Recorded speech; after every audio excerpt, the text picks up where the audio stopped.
decided you're definitely going to send National Guard troops to Chicago? I didn't say when, but the answer is, look, Chicago's very interesting because I watched Pritzker get up and say about, we don't need help, we're safe, but 2 weeks ago they had 6 people murdered, and they had 24 people hit by bullets. Last week, as you know, it was 7 people, 24 people hit, and 7 people died. And then over the last 2 days, that was the crown jewel.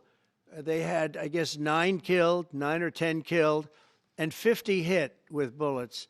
And you have this governor get up, who's a terrible governor. Probably he and Gavin Newsom would be probably the 2 worst and most naive. They're naive.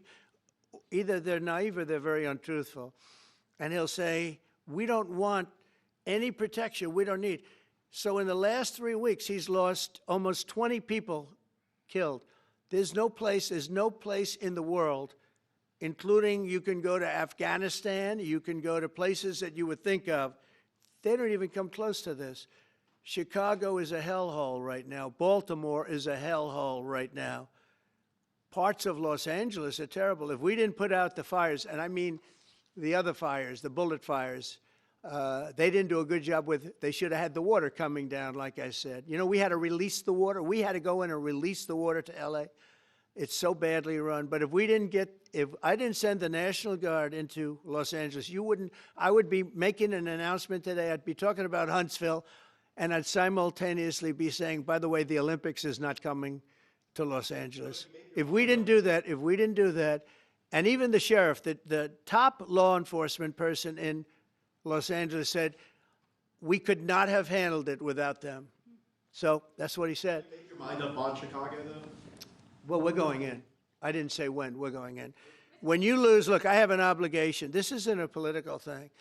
I have an obligation. When we lose, when 20 people are killed over the last 2.5 weeks, and 75 are shot with bullets. So let me tell you a little story about a place called D.C., District of Columbia, right here where we are. It's now a safe zone. We have no crime. It's in such great shape. You can go and actually walk with your children, your wife, your husband. You can walk right down the middle of the street. You're not going to be shot, Peter. You're safe. Everyone likes you anyway. They probably wouldn't do it. But it's so dangerous. And there are people in this audience that you've suffered greatly. There are people in this audience that have been mugged and hurt badly, and they don't want to talk about it. Maybe you were very brave in talking about it. You made quite an impression on a lot of people. I appreciate it. But there were other people in this room that have been hurt very badly just walking down the street in D.C. Washington, D.C. is a safe zone right now. It's a safe city. The restaurants are open. They're booming. You can't get a restaurant. New restaurants are announcing that they're going to be open. This took place in 12 days. Now, it's 15 days, but 3 days ago, it became what's known as a safe zone. It's a safe city. And this city was really bad, really, really bad. We took 1,600 people out, hardcore criminals that will not be coming back anytime soon. And we're very proud of it.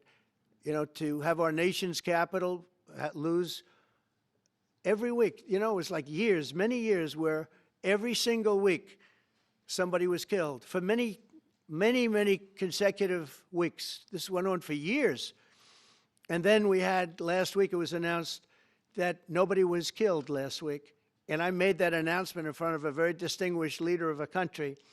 And I'm saying proudly, ladies and gentlemen, nobody was killed in Washington, D.C. this week. He looked at me like, what's that all about? I say, yeah, we have a little bit of a crime problem.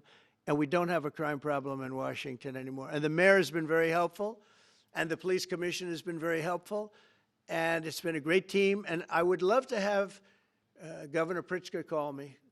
I'd gain respect for him and say, we do have a problem, and we'd love you to send in the troops, because you know what? The people, they have to be protected. I saw today on one of your networks, not a friendly network, except really the opposite, I would say, very unfriendly network. And they interviewed about 12 people on this morning.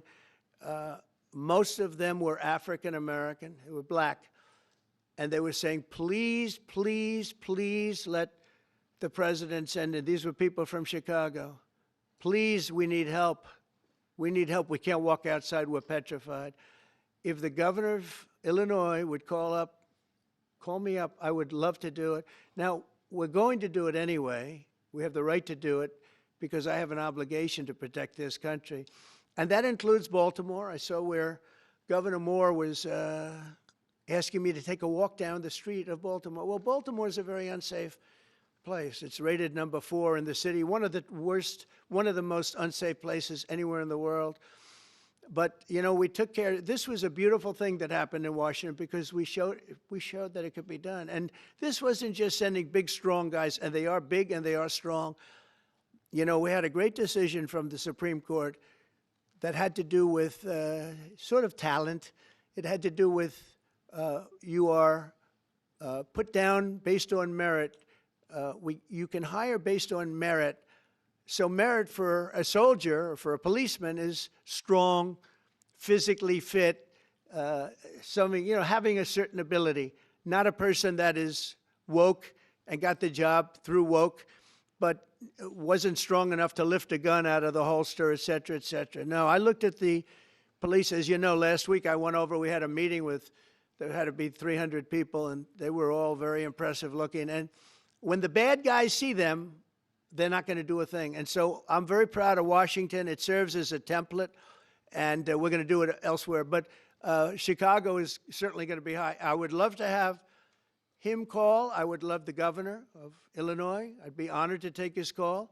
All he has to do is say, sir, we need help. It's out of control. And everyone knows it is. He's not kidding anyone.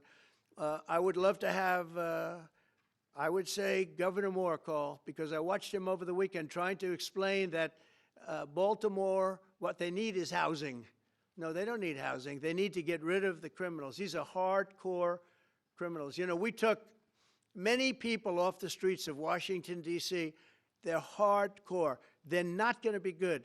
In 10 years, in 20 years, in 2 years, they're going to be criminals. They were born to be criminals, frankly. They were born to be criminals, and they're tough and mean, and they'll cut your throat, and they won't even think about it the next day. They won't even remember that they did it. And we're not going to have those people. Washington, D.C. is now a safe zone. It's a safe place. And you can walk, Katie, you can walk right down the street with, by the way, one of the biggest human beings I've ever seen, which is her husband. He was a football player for like 11 years in the NFL. He's a big person. But big doesn't mean anything when they have guns and when they have knives and everything else that they have, right?